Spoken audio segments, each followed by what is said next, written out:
Donc quelques propos préalables. Je voudrais simplement m'entretenir de choses puisque je me suis fait interpeller pas mal là par quelques-uns d'entre vous sur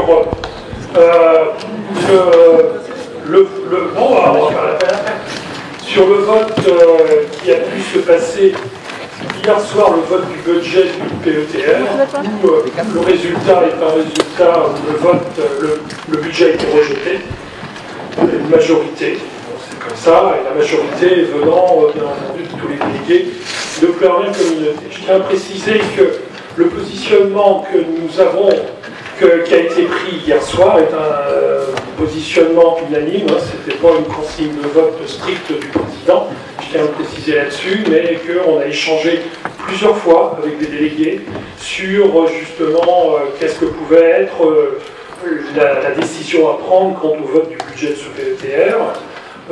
Plusieurs perches ont été tendues de façon à pouvoir véritablement le travailler différemment, le considérer différemment, pour pouvoir organiser des choses dans une reconstruction de ce syndicat sur des contours qui aujourd'hui sont quand même différents de ce qu'il était hier, dans la mesure où l'espace autonomie est parti dans une structure associative type DAC, ce qui veut dire que, comme je l'ai très bien dit hier, le PETR perdait véritablement la totalité de sa colonne vertébrale. Donc il y avait des choses à revoir dans ce sens-là.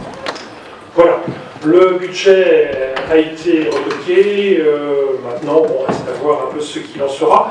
En aucune façon, comme je tenais à le dire, ce n'était contre les personnes qui y travaillent, ni contre, je dirais, même les dirigeants, même je dirais la présidente, absolument pas. C'est le dispositif qui est à faire évoluer, et voilà, bon, on s'est peut-être mal pris préalablement, en tout cas c'est ainsi. Résultat, au regard, je dirais, des éclats et des éléments de ce genre, j'ai posé ma démission de vice-président ce matin. J'ai déposé ma démission de vice-président du PETR ce matin.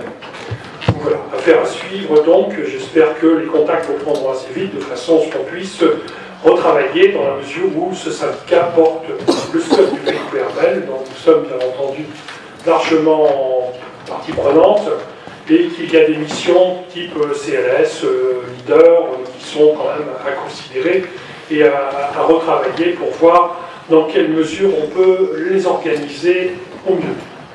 Voilà tout ce que j'avais à dire en préalable.